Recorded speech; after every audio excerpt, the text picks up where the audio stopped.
ஐயா உண்டு. அகிலம் கல்வி சாலை இணைந்திருக்கின்ற அனைத்து அன்புள்ளங்களையும் அன்போடு வரவேற்று இன்றைய பாடப்பகுதிக்குள் நாம் செல்ல இருக்கின்றோம். இன்றைய பாடப்பகுதி மேலோகத்தார்களினுடைய பூலோக பிறவி. ஏற்கனவே ஐயா சப்த மாதர்களின் மூலம் கலி அளிப்பதற்கு வல்லமையுடைய சான்றோர் மக்களை பிறவி செய்திருந்தார். அந்த சான்றோர் மக்களுடைய வழியில் மேலோகத்தார்களை மீண்டும் பூலகத்தில் பிறவி செய்கின்றார்கள். இதற்குரிய காரணம் என்ன என்று நாம் பார்க்கின்ற போது, கலி என்ற மாய இருளை பிறவி செய்யப்படுகின்ற போது சிவபெருமான் மாயன் வர வேண்டாமா என்று கேட்கின்றார். அப்போது இந்த தேவர்கள் எல்லோரும் சொல்லுகின்றார்கள், இங்கே வருவதற்கு சாத்தியமில்லை. அவர் 9ஆம் பிறவி ஒடுங்கி மேல் பிறக்க கீழுலகில் மாண்டு கிடக்கின்றார் என்று அவர்கள் சொல்லுகின்றார்கள். அதனுடைய அந்த விளைவாக இப்போது அவர்களுடைய பிறவி இங்கே அமைகின்றது. அதாவது நம்ம சென்ற வகுப்பில் பார்த்த மாதிரி கலி அழிப்பதற்கு சிவபெருமானும் நாராயணமூர்த்தியும் ஆலோசனை செய்கின்றார்கள். அதன்படி அங்கே எல்லோருக்கும் ஒரு மாற்று பிறப்பு இருக்கின்றது. அந்த வகையில் சிவன் முதல் சக்தி வரை புல் பூண்டு வரை மீண்டும் பிறவி எடுக்க வேண்டும். மேலோகத்தார்களும் இந்த பூமியிலே பிறவி எடுக்க வேண்டும். ஆகையினாலும் இவர்கள் மாயன் இங்கே இல்லை என்று சொன்ன அந்த காரணத்தினாலும் இப்போது மேலோகத்தார்களுடைய பிறவி இங்கே அமைகின்றது. ஆகவே சிவபெருமான் சொல்லுகின்றார், தாங்கள் நிச்சயித்தபடி இதை செயல்படுத்தி கொள்ளுங்கள். நீங்கள் எப்படி இவர்களை பிறவி செய்ய வேண்டும் என்று எண்ணுகின்றீர்களோ அதன்படி பிறவி செய்து கொள்ளுங்கள் என்று சொல்ல, ஐயா முதலாக தேவலோகத்தை சார்ந்த அந்த தேவர்களை அழைத்து கேட்கின்றார்.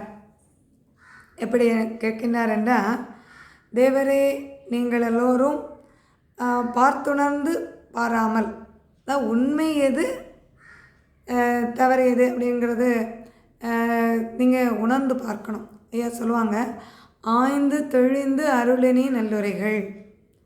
அதாவது எந்த ஒரு செயலையும் யாருக்கும் எந்த விதத்திலும் பாதிப்பு வராதவண்ணும் என்ன செய்யணும், ஆய்ந்து தெளிந்து அருள வேண்டும். அதில் நன்மை என்ன இருக்குது, அதில் தீமை என்ன இருக்குது அப்படிங்கிறத தெளிந்து தான் நீங்கள் என்ன செய்யணும், சொல்லணும். அதை விட்டுட்டு எந்த வகையில் என்ன செய்யக்கூடாது, பேசிடக்கூடாது. இது நம்ம ஐயா நமக்கு அருளிய வாழ்வியல் உபதேசங்கள்.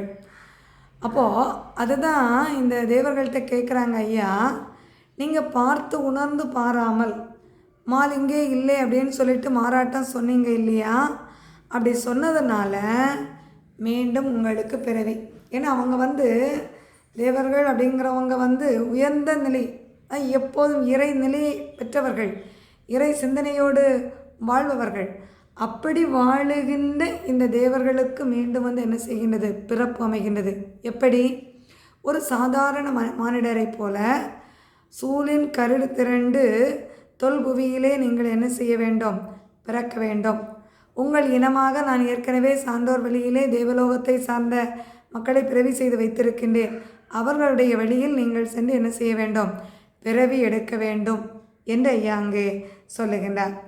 அப்போது அந்த சான்றோர் அந்த தேவர்கள் நினைக்கின்றார்கள், ஐயோ ஐயா பெரிய தண்டனை தந்துருவாங்கன்னு நினச்சிட்டு இருந்தோம் நம்ம செய்த தப்புக்கு. ஆனால் ஒரு பிறவி தான் அமைக்க எண்ணியிருக்காங்க அப்படின்னு சொல்லிட்டு, நல்லதுகான் நாரணரே நாங்கள் பிழைத்தோம் என, ஐயாவே நாங்கள் பிழைத்து விட்டோம், அதனால் இப்போது நாங்கள் பிறக்க போகிறோம் அப்படின்னு சொல்லிட்டு என்ன செய்கிறாங்க, இந்த பூலோகத்தில் பிறவி எடுப்பதற்கு சம்மதம் தெரிவிக்கிறாங்க.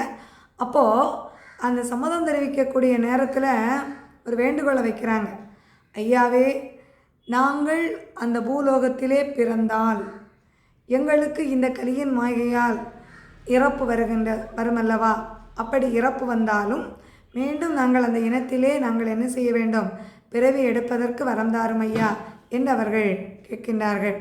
கேட்டவுடனே ஐயா சொல்கிறான், மக்களே நீங்கள் வையகத்திலே பிறந்தால் வலிய கலியின் ஏதுவினால், இந்த மாய கலியின் ஏதுவினால் மாயம் உங்களை என்ன செய்யும், சூழ்ந்து கொள்ளும். அந்த கலியில் நம்ம எப்படித்தான் நல்லவங்களாக இருக்கணும், நம்ம எந்த தவறும் செய்யக்கூடாது, நாம அவரவருடைய வேலையை பார்த்துட்டு போயிட்டுருக்கணும் அப்படின்னு நினச்சா கூட இந்த மாயக்கலியினுடைய தன்மையினால் தவறுகள் செய்ய வேண்டி வருகிறது. மாயம் நம்மளை சூழ்ந்து கொள்ளுகின்றது, துன்பங்கள் தொடருகின்றது. அப்போ இந்த துன்பங்கள் இந்த கலியினுடைய தாக்கத்தினால் மீண்டும் மீண்டும் வந்து கொண்டிருக்கும் அல்லவா? அப்படி வந்தால் எங்களுக்கு இங்கே பிறவி என்பது அமைந்துவிடும். ஏன்னா நம்ம தவறுகள் செய்கின்ற போது அந்த கர்ம வினை தொடர்ந்து விடுகின்றது. அந்த கர்ம வினைகள் தொடருகின்ற போது மீண்டும் மீண்டும் என்ன ஆகின்றது? பிறவி என்ற ஒரு பிணிக்குள் அகப்பட வேண்டி இருக்கின்றது. இப்போ அதை ஐயா சொல்லியே அனுப்புகிறாங்க. எப்படி அப்படின்னா, இந்த கலியினுடைய மாயத்தினால் இந்த கலித்தன்மை உடையவர்கள் உங்களை வேதனைப்படுத்துவார்கள். எப்படி? என் பேரும் என்னுடைய ஈசர் ஏற்ற உமையாள் பேரும் அங்கே தன் பேரும் சொல்லாதே என்று தடுத்தடிப்பான். இறைவனுடைய நாமத்தை சொல்கிறது இந்த கலியுகத்தில் யாரும் சொல்லுறது கிடையாது. சொல்கிறவங்களுக்கு மரியாதையும் கிடையாது. சொன்னாலும் அங்கே வந்து என்ன செய்வாங்க? அதை காதலை யாரும் ஏற்றுக்கிறது கிடையாது. நீ நல்லா வாழணும், நீ நல்லா உன்னுடைய ஆன்மா முக்தி பெறணும்னா அதுக்கு இறை வழிபாடு செய், இறைவனுடைய நாமத்தை சொல்லு. அது ஒன்றும் தான் இந்த கலியுகத்தில் இருந்து கரையேறுவதற்குரிய வழி அப்படின்னு சொன்னால் அது யாரும் கேட்டுக்க மாட்டாங்க. அந்த இறை அடியார்களே அந்த நல்வழி காட்டுவதற்காக தொண்டாற்றி கொண்டிருக்கின்றவர்களை எவ்வளவு வேதனைப்படுத்த வேண்டுமோ, எவ்வளவு துன்பப்படுத்த வேண்டுமோ அவ்வளவு துன்பங்களை என்ன செய்வாங்க? கொடுப்பாங்க. அதனால் தன் பேரும் சொல்லாதே என்று அவன் தடுத்தடிப்பான். இதனால் உங்களுக்கு என்ன செய்யும்? சாவு வரும். ஆனால் உங்களுடைய உயிர் பாழ் போகாது. உங்களுடைய ஆன்மாவை நான் என்ன செய்வேன்? பாதுகாத்து கொள்வேன். எப்படியும் உங்களுடைய உயிர் என்னை விட்டு என்ன செய்யாது? அகலாது. உங்களை நான் என்ன செய்வேன்? பாதுகாத்து ஏற்றுக்கொள்வேன் என்று அங்கே தேவர்களிடம் ஐயா சொல்லுகின்றார். சொன்ன உடனே தேவர்களெல்லாம் சம்மதம் தெரிவிக்கிறாங்க. பிறவி எடுக்கிறதுக்கு சம்மதம் தெரிவிக்கிறாங்க. அப்படி அவங்க சம்மதம் தெரிவித்து இருக்கக்கூடிய நேரம் சம்பூரண தேவன் என்ற தேவன், தேவலோகத்திலே மிக சிறந்த தேவன், அதாவது எல்லா தேவர்களிலும் மிக உயர்ந்த தேவன், எப்போதும் இறைவனுடைய நாமத்தை நினைத்து கொண்டே இருக்கக்கூடியவன், அப்படி சிறப்பு பெற்ற அந்த தேவன் வந்து சொல்கிறான், அதாவது நான் பூலோகத்தில் பிறவி எடுக்க வேண்டுமென்றால் எனக்கு யமலோகத்தை சார்ந்த பரதேவதை என்ற பெண்ணை மனையாளாக என்னோடு பிறவி செய்து அனுப்ப வேண்டும். அப்படி பிறவி செய்து அனுப்பினால்தான் நான் என்ன செய்வேன்? அங்கே பிறவி எடுப்பேன் என்று அங்கே அந்த ஒரு வேண்டுதலை வைக்கின்றார். அப்போது எனக்கு மனைவியாளாக ஆக்காவிட்டால் நான் பிறவி எடுக்க மாட்டேன் என்று அங்கே சொன்னோன்னே ஐயா சொல்கிறார், அதாவது நன்றி நன்றி தேவா, நானும் என்ன சொல்லுகிறேன்? உனக்கு இது சொல்கிறதுக்கு வெக்கம் இல்லையா? உனக்கு இதுக்கு இந்த வார்த்தை பேசுகிறதுக்கு எப்படி நான் எழுந்தது? இது சரியான முறைதானா? நீயோ உன் பிறப்போ உயர் பிறப்பு. உயர் பிறப்புன்னா என்ன? இங்கே உயர்ந்தவங்க தாழ்ந்தவங்க அப்படிங்கிறது கிடையாது. அதான் உயர் பிறப்பு அப்படிங்கிறது இறைவனை எப்போதும் நினைத்து கொண்டிருப்பது உயர் பிறப்பு. பூலோக எண்ணத்திலே இந்த பூலோக ஆசாபாசம் இதுதான் உண்மை. அதாவது மனைவி, மக்கள், குழந்தை, குடும்பம், சொத்து, சுகம், பொன், பொருள், பதவி, பகட்டு, இதெல்லாம் தான் புகழ், பேர், இது மாதிரி இருக்கக்கூடிய வாழ்க்கை அப்படின்னு தான் உயர்ந்ததுன்னு நினைக்கக்கூடியது பூலோக பிறப்பு. இது வந்து என்ன? தாழ்ந்த பிறவி. இந்த பிறவினால தான் நமக்கு கர்மங்கள் வந்து என்ன செய்து சூழுது. ஆனால் உயர்ந்த பிறவி அப்படிங்கிற உயர் பிறப்பு அப்படிங்கிறது தெய்வ நிலையை அடையக்கூடிய பிறப்பு, தெய்வ நிலையை அடைந்தவர்களுடைய பிறப்பு. அப்போ அந்த தெய்வ நிலையை அடைந்தவர்கள் எப்போதும் சிந்தனை வந்து என்ன இருக்கும்? இறை சிந்தனை மட்டும்தான். வேறு எந்த சிந்தனையும் அவர்களிடம் என்ன செய்யாது? இருக்காது. இதான் ஐயா சொல்கிறாரு, நன்று நன்று தேவா, நானும் என்ன பேசுகின்றாய்? உன் பிறப்போ உயர் பிறப்பு, நீயோ உயர்ந்தவன், எப்போதும் இறை சிந்தனையோடு இருப்பவன். ஆனால் அந்த ஓவியத்தின் தன் பிறப்போ ஏமனுடைய பூமியில் அந்த பூமி பிறப்பல்லவா? மீண்டும் மீண்டும் பிறந்து பிறந்து அழியக்கூடிய அந்த பிறப்பல்லவா? ஆசை ஆசை ஆசை என்று ஆசைக்குள் அகப்பட்டு தோஷத்தை பெற்றுக்கொண்டு மீண்டும் மீண்டும் பிறவி எடுக்கக்கூடிய பிறப்பல்லவா? அப்பிறவிக்கு இப்பிறவி அடுக்குமோ மாதேவா? இந்த ரெண்டு பிறவியும் ஒன்றா ஒத்து போகுமா? இதை ஏற்றுக்கொள்ள முடியுமா அப்படின்னு அந்த சம்பூரண தேவனிடம் ஐயா கேட்கின்றார். மேலும் கேட்கின்றார், ஆனையோடு பூனை ஒன்றாக அணைந்து நலம் சேர முடியுமா? பூனையோடு நாய் புல்கி நலம் சேர முடியுமா? கீரிக்கு பாம்பு அங்கே இணையாக இருக்குமா? தேனியை சேகரித்து பிறருக்காக கொடுக்கின்ற அந்த ஈயோடு ஒரே நாளே இறந்து போகின்ற அந்த ஈசல் இணையாக முடியுமா? இப்படி பல உதாரணங்களை ஐயா சொல்கிறாங்க. சொன்னாலும் அந்த சம்பூரண தேவன் ஏற்றுக்கொள்வதாக இல்லை. அவனுடைய எண்ணமெல்லாம் அந்த வரதேவதையினுடைய பெயரிலேயே அங்கே இருந்து கொண்டிருக்கின்றது. எதற்காக இந்த சம்பூரண தேவனுடைய கதாபாத்திரம் இங்கே தரப்படுகின்றது? இன்றைய கலி உலகில் மக்களுடைய நிலையும் இதுதான். அதாவது இது செய்வது தவறு, இதை நீங்கள் செய்யக்கூடாது என்று சொன்னால் அதை ஏற்றுக்கொள்ளக்கூடிய நிலையில் யாரும் இல்லை, மக்கள் இல்லை. இதை நம்ம இன்றைக்கி ஒவ்வொரு குடும்பங்கள்லேயும் பார்க்கலாம். பிள்ளைங்கள்ட்ட நீ செய்கிறது தப்புப்பா, இதை செய்யாத அப்படின்னு சொன்னால், இதை செய்தால் மட்டும்தான் நான் அதை என்ன செய்வேன், ஏற்றுக்கொள்வேன், இல்லைன்னா இல்லை அப்படிங்கிற மாதிரி தடுத்து பேசும்போது அவங்களுடைய வாழ்க்கை விதி அவங்களே என்ன செய்கிறாங்க, நிர்ணயிக்கின்றார்கள் என்று எத்தனையோ குடும்பங்கள் என்னை விட்டு கண்ணீரும் கவலையுமாக இருக்கின்றார்கள். அந்த நிலை, அந்த சம்பூரண தேவன், அதாவது உயர்ந்த நிலையில் இருக்க ஒரு நல்ல ஒரு குடும்பத்தில் பிள்ளைங்க அவங்களுடைய பிடிவாதத்தினால அவங்க வாழ்க்கையை என்ன செய்வாங்க, அழிச்சிருவாங்க. அதுதான் இங்கே உதாரணமாக சம்பூரண தேவனுடைய வாழ்க்கை மூலம் ஐயா காட்டுறாங்க. அதாவது உயர்குடியில் பிறந்தவர்கள் அந்த உயர்குடியினுடைய சிறப்பை அங்கே நிலைநிறுத்துவதற்கு பாடுபட வேண்டும். கீழான எண்ணத்திற்குள் சென்று தன்னுடைய குடும்ப பெருமையும் குலப்பெருமையும் அழித்து தானும் அழிவது அல்ல. அது இந்த சம்பூரண தேவனுடைய வாழ்க்கை மூலம் ஐயா நமக்கு இங்கே உதாரணமாக காட்டியிருக்கின்றார்கள். இப்படி நீ கீழான நிலைக்கு போகாதே, நீயோ உயர்ந்தவன் என்று அங்கே அந்த சம்பூரண தேவனுக்கு புத்தி சொல்லுகின்றார். ஆனால் அவன் கேட்பதாக இல்லை.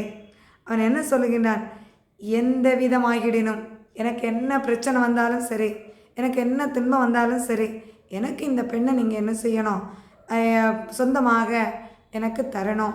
அப்படி தந்தால் தான் நான் போய் பிறப்பேன். இன்றைக்கி பிள்ளைங்க வீட்டில் பிடிவாதமாக பிடிப்பாங்க இல்லை, எப்படி ஆனாலும் சரி ஒரு பெண் பிள்ளைங்க எனக்கு இந்த பையன்தான் எனக்கு வேணும் அப்படின்னு சொல்கிறதும் சரி, ஆண் பிள்ளைங்க எனக்கு இந்த பொண்ணு தான் வேணும், இல்லைன்னா என்னுடைய வாழ்க்கை இல்லை அப்படின்னு சொல்லிட்டு அதில் நன்மை இருக்கா தீமை இருக்கா, அந்த குடும்பத்தினுடைய தன்மை என்ன, பெண்ணினுடைய தன்மை என்ன, குணநலன்கள் என்ன என்பதை எதையுமே யோசிக்காமல் பிடிவாதமாக இருந்து தங்களுடைய வாழ்க்கையை அழித்து கொள்வது போல இந்த சம்பூரண தேவனுடைய வாழ்க்கை இங்கே என்ன செய்யப்படுது, உதாரணமாக காட்டப்படுகின்றது. ஏன்னா கலியுகத்தினுடைய நிலை இப்படித்தான் இருக்கும். அப்போ அந்த சம்பூரண தேவன் எப்படி அந்த பிடிவாத காரணத்தினால் அங்கே அவன் அந்த பெண்ணை வேண்டுமென்று கேட்டு அழிவை சந்திக்கின்றானோ, அதுபோல் நீங்களும் அழிவை சந்தித்து கூடாது என்பதற்காக ஒரு முன்னெச்சரிக்கையாக நமக்கு இங்கே வாழ்வியல் ஐயா தருகின்றார். இதை நாம் என்ன செய்யணும், உணர்ந்து கொள்ளணும். இதுதான் வேண்டுமென்று பிடிவாதம் இருக்கக்கூடாது. எப்போதும் ஒரு துணையை இறைவன் நிச்சயிக்கின்ற போது, அதாவது நம்ம தேர்ந்தெடுக்கின்ற போது இறைவன் நிச்சயித்தது எதுவோ அதுவே அமையும் அப்படின்னு சொல்லிட்டு நம்ம என்ன செய்யணும், அதை அமைதியாக ஏற்றுக்கொள்ள வேண்டும். அப்போது இறைவன் அவரவருடைய கர்ம வினைக்கு ஏற்றவாறு ஒரு பங்களிப்பை வைத்திருப்பார். அதை நாம் ஏற்றுக்கொள்ள வேண்டுமே தவிர பிடிவாதமாக பிடிக்கின்ற போது அதை பல இன்னல்களுக்கு ஆளாக வேண்டி வரும் அப்படிங்கிறத இங்கே சொல்கிறாங்க.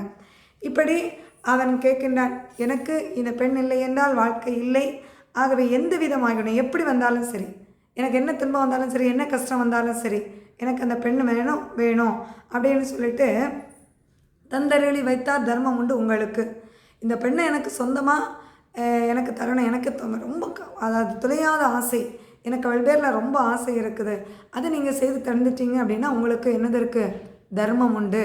பெற்றவங்க பிள்ளைங்க சொல்கிற மாதிரி நீங்கள் இந்த பெண்ணை மட்டும் கல்யாணம் பண்ணி தந்துட்டீங்கன்னா அதுக்கப்புறம் கவலையே இல்லை, எல்லாம் நாங்கள் பார்த்துக்கிடுறோம் அப்படின்னு சொல்லுவாங்க இல்லை. இதை தான் சம்பூரண தேவன் சொல்கிறான். நீங்கள் இதை மட்டும் எங்களுக்கு செய்து தந்துட்டீங்க அப்படின்னா அது மிகப்பெரிய தர்மம் உண்டு அப்படின்னு சொல்லிட்டு சொன்ன உடனே, இதை மறுத்துரைக்க வேண்டாம், இதை மாற்றி உரைக்க வேண்டாம் எம்பரனே அப்படின்னு சொல்லிட்டு கேட்குறான். கேட்ட உடனே ஐயா சொல்கிறார், நான் உனக்கு நல்ல புத்தி சொல்கிறேன், ஆனால் நீ என்ன செய்யலை, கேட்கலை, ஒன்று நீ கேட்கலையே, உன் மனது ஒத்துலையே, நான் சொல்லக்கூடிய அந்த நல்ல புத்தி உன் மனதுக்கு ஒத்துக்கிடலை, நான் ஏன் சொல்கிறேன் அப்படிங்கிறத நீ இன்னும் ஏற்றுக்கிடலை. அதாவது முன்னோர்கள் முன்னாடி ஒரு திருமணம் நிச்சயிக்கின்ற போது என்ன பார்ப்பாங்கன்னா, காசு பணம் எல்லாம் பார்க்க மாட்டாங்க. என்ன பார்ப்பாங்க அப்படின்னா குல பொருத்தம், கோத்திரம்னு சொல்லுவாங்க. அதை கோத்திரம் அப்படின்னா கோத்திரம் இறிஞ்சி திருமணங்கள் நிச்சயிக்கப்படணும் அப்படின்னு சொல்லுவாங்க. எதற்காக இது சொல்லப்படுகின்றது அப்படின்னா, ஒரு குடும்பத்தில் பெற்றோர்கள், தாத்தா, அதற்கு முந்தைய மூதாதையர்கள், இப்படி ஒரு 7 தலைமுறையினுடைய இதை பார்ப்பாங்க. அந்த 7 தலைமுறை எதற்காக பார்க்குறாங்க அப்படின்னு சொன்னால், அந்த 7 தலைமுறையில் ஏதோ ஒரு இடையில வந்து ஒரு தவறான ஒரு மனிதர் பிறந்திருந்தால் அந்த குடும்பத்தில் திருமணம் நிச்சயிக்கக்கூடாது அப்படிங்கிறது முடிவு பண்ணுவாங்க. காரணம் என்ன அப்படின்னா, அந்த தவறான இப்போ ஒரு குடும்பத்தில் ஒரு உதாரணத்துக்கு ஒரு திருடர் இருக்கிறாருன்னு வச்சுக்கோங்களேன்.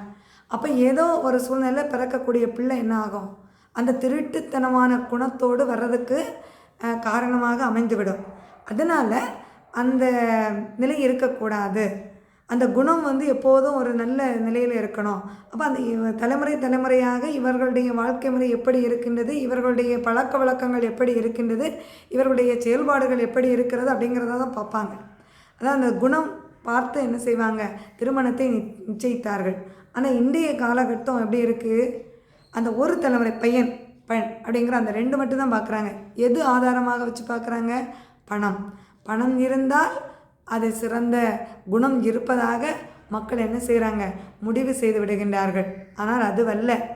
ஐயா நமக்கு சொல்லியிருக்கிற நியதி தெய்வ நிலை. என சான்றோர் மக்களுக்கு திருமணம் செய்கின்ற போதே அம்மைமார் அந்த பத்ரகாளி அம்மா கேட்பாங்க நாரத மாமுனிகிட்ட, மாமுனியே நீ பார்த்து வந்த பெண்ணினுடைய அந்த குணநலங்கள் என்ன, அவர்களுடைய நிலை என்ன அப்படிங்கிறத கேட்பாங்க. அப்போ அவங்க நாரத மாமுனிவர் சொல்லுவார், இவங்க தேவேந்திரனுக்கு தினம் ஏவல் செய்து வந்தவங்க, இவங்கள்ட்ட வேறு எந்த குணமாற்றங்களும் இல்லை, இவங்களுடைய அப்பாவினுடைய நிலை இது, அவங்க குடும்பத்தினுடைய நிலை இது, இவங்க சில காலம் கால் ஓய்துன்னு இருந்தேன்னா அதுக்கு காரணம் என்ன, இந்த தெய்வ பூலோகத்தில் பிறவி எடுக்க வேண்டும் என்ற எண்ணத்தினால் மட்டுமல்லாது வேறு எந்த எண்ணமும் இல்லை அப்படிங்கிற அந்த நிலையை வந்து என்ன செய்வாங்க, எடுத்து சொல்வாங்க. அதன்படி இங்கே இந்த இவர்களுடைய பிறப்பு இங்கே அமைந்திருக்கின்றது அப்படிங்கிறத என்ன செய்கிறாங்க, எடுத்து சொல்கிறாங்க. அப்போது இந்த பெண்ணை நீங்களும் வந்து என்ன செய்யணும், அந்த புத்திமதிகளை சொல்கிறார். அதாவது நீ இப்போது அந்த கீழான பெண், அவளுடைய எண்ணத்தை மாற்ற முடியாது, அவள் பூலோக ஆசை, இமலோகத்தை சார்ந்தவா, மீண்டும் மீண்டும் பிறந்து தான் வர வேணும். ஆனால் நீ அப்படி கிடையாது, நீ உயர்ந்த தேவன், எல்லா நிலையும் தாண்டி வந்தாகிவிட்டது.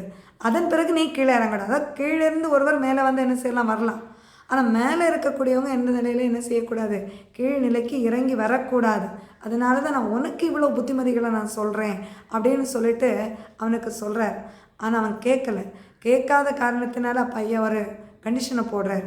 என்ன கண்டிஷன் அப்படின்னு சொன்னால், இப்போது நீ வந்து என்ன செய்யணும், இந்த பெண் தான் உனக்கு வேணும் அப்படின்னு சொன்னால் இந்த பெண்ணை உயர்ந்த நிலைக்கு மாற்றுவதற்கு, உன்னுடைய நிலைக்கு உயர்த்துவதற்கு நீ என்ன செய்யணும், நீள நூலிட்டு நீ தவசு செய்யணும் அப்படின்னு சொல்லிட்டு அந்த தவத்தை செய்வதற்காக சொல்லுகின்றார்.